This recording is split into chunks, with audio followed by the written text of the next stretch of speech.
이민만 가면 한국 세금이랑 완전히 끝났다고 생각하셨죠? 만약에 그 생각 그대로 짐 싸고 나가시면 더 큰 세금 고지서를 받으실 수 있습니다. 오늘은 이민 해외 이전할 때 반드시 체크해야 하는 세금 포인트 9개 전출세 중심으로 정리해 드릴게요.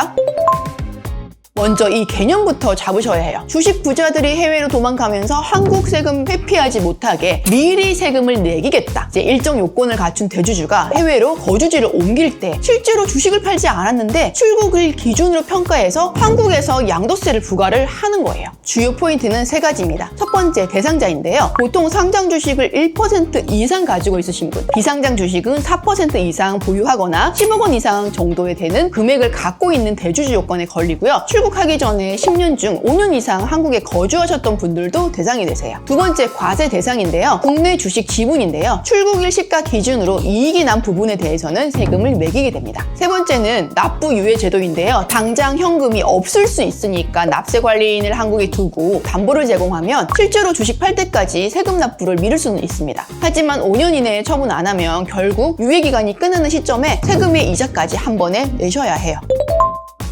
많이 하시는 질문이 이건데요. 해외 거주자로 바뀌면 한국 세금은 끝나는 거 아닌가요? 중요한 게 거주자, 비거주자에 대한 판정이에요. 일정 기간 이상 해외에 거주하고 한국에 주소를 두거나 가족이나 경제적 기반이 있는지 이런 복합적인 요소들을 종합해서 법에서 정한 기준으로 판단을 합니다. 그래서 이민을 준비하실 때 총 4가지를 살펴보셔야 해요. 첫 번째, 해외 자산 구조인데요. 해외 부동산, 해외 주식, 해외 계좌. 이 자산들이 한국 세법상 소득세, 양도세 보고 의무에 걸리는지. 두 번째, 해외 금융계좌 신고를 해야 되는지. 해외 계좌 잔액이 월말 기준 하루라도 5억 원이 넘으면 다음해 6월에 해외 금융계좌 신고를 하셔야 해요. 이건 세금 신고가 아니라 정보 보고 의무거든요. 그런데 이걸 누락하면 미신고한 금액에 10% 과태료가 붙습니다. 뿐만 아니라 세무조서까지도 이뤄질 수 있는 거죠. 세 번째, 해외 부동산 관련 신고인데요. 해외에 집을 사거나 임대하거나 매각하면 현지에서 세금을 내고 끝이 아니라 명세서를 같이 제출을 하셔야 해요. 이걸 빼먹으면 취득가액이나 임대소득에 과태료가 나올 수 있습니다. 이후에 해외 재산 전반을 다 들여다보게 되는 거죠. 네 번째, 전 세계 소득 과세가 원칙이에요. 한국 거주자라면 해외에서 번 임대소득, 이자소득, 배당소득, 양도 차익도 전부 한국에 신고를 하셔야 해요. 이민 준비하면서 나는 이미 해외에서 세금을 냈으니까 끝이다 라고 생각하시면 굉장히 위험하세요. 한국 세율이 더 높으면 외국에서 낸 세금은 공제를 해주게 되지만 남은 차액은 한국에서 또 추가로 내야 되는 경우가 굉장히 많습니다. 실제 상담에서 자주 나오는 케이스를 말씀드릴게요. 국내 주식, 부동산, 해외 주식 포함해서 자산이 꽤 있는 대표님이 이민 가면 한국 세금은 끝이겠지 라고 생각하시고 국외 전출세, 해외 계좌 신고 없이 나가셨다가 몇 년 뒤에 한국에서 국외 전출세가 추징이 되고 해외 계좌 미신고한 거에 과태료도 받으시고 해외 부동산을 양도하고 한국에서 양도세 추가 부담까지 한 번에 맞는 상황이 발생했습니다. 해외 이민 자체가 위험한 게 아니라 순서 없이 구조 없이 무조건 움직이는 게 위험한 거예요.